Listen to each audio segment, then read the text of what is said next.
Hello, my name's Katrina, and I'm going to be showing you around Nearpod. Nearpod is a website that you can use to create things like slideshows, but also formative assessments. So if we come over here, you can see you have access to your lessons, your profile, and then reports are going to show you um, the results of previous lessons that you've launched with your class.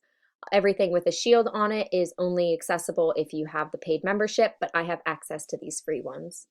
I'm going to come over here and look at the lesson settings.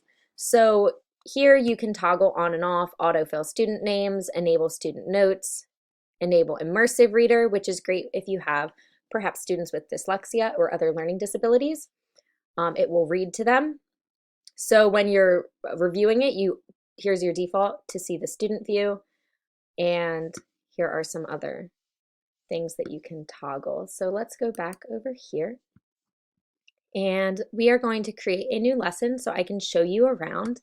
In addition to creating your own lessons, here in activities, you can use lessons that are pre-made by Nearpod. I have one down here.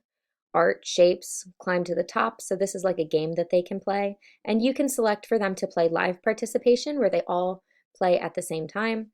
Or you can do student paced where each student can log in and take the assessment in their own time at their own pace. So let's jump in here and create a lesson. Here are all sorts of slides that you can make. So this can vary anywhere from a typical PowerPoint. Down here, you can have images, audio. You can include videos or other web content or other apps in your slides. This is the area we're going to be sticking to for the most part, quizzes and games, and discussions. So we can create a collaborative board, much like we did this week in class, flip responses, which we also did in class, polls or open-ended questions. So first, let's start with a multiple choice question, nice and easy. I'm going to be an art teacher, so I'm going to create some art questions.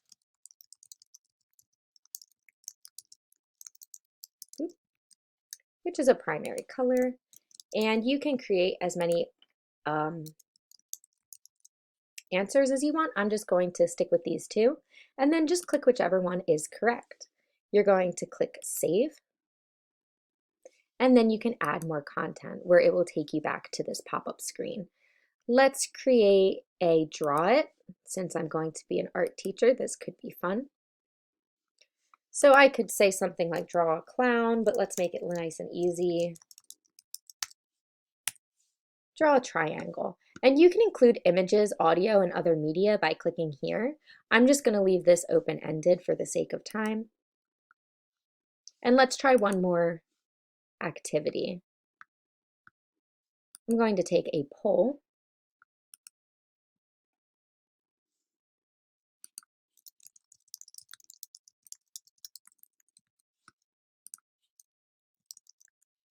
And I would have more answers, but for the sake of time, we're just going to add those two and save.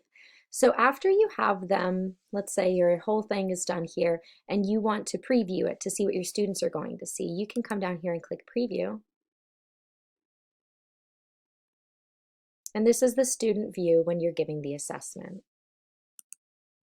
Oh, for some reason it started at the beginning. I must have had the third one selected.